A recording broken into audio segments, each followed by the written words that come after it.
this game was a lot of fun to work on because it was the first project we had after coming out of our post-COVID drought at Primal Screen in 2022. It was just rough. We weren't really getting a lot of work. So this guy came out early 2023, or the project started early 2023. And this was one of our sandbox sort of games where players could mess around with different objects in the main area. So that was fun to add different sound effects and functionality to, but for the most part, the work that I did took place in 2 of the 4 mini games. So I'm going to go ahead and hop into the first one of those here.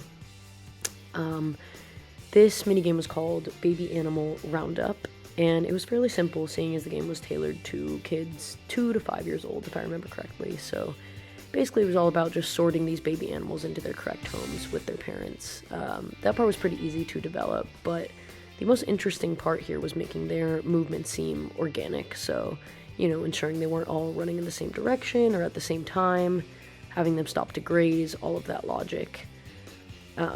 It was actually funny. I sort of had to dumb this game down a bit. I remember at the beginning they were running around a little too quick, and the target was a little too small for each of the houses, and yeah, really had to keep in mind that age range and kind of make it easier for them to play through.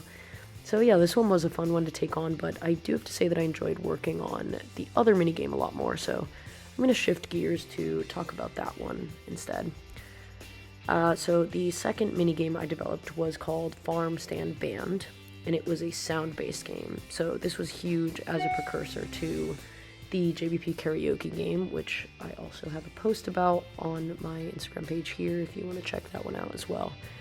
This initial game sort of slotted me into having a specialty with music making games, and with the Tone.js library specifically. It was a lot of fun playing with the library, but I mainly ended up just using it as a timekeeper in order to trigger different sounds at the right time. Unlike karaoke, we did just use straight up MP3 files for this, since the sound effects were very simple. But anyway, I'll duck out now for a little bit so you can hear how it all worked.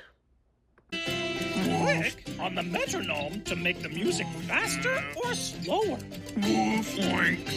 Woof. Elmo loves this song. Woof, oink. Woof. Woof, oink. Remix! Woof. Woof, oink. Woof, oink. Woof, oink. Woof, oink. Woof, oink. Oink. So yeah, as you can imagine, I was pretty over all of those sounds and that song by the end of the project, but going back to it was fun. Toying around with it was a lot of fun, just adding and removing different animals, having a chorus of all dogs or all pigs, or, you know, a whole blend of it. It was all just, it was a really fun game to work on. And yeah, that is pretty much Elmo's Farm Time Fun, or at least the work that I did on it. Thank you for watching.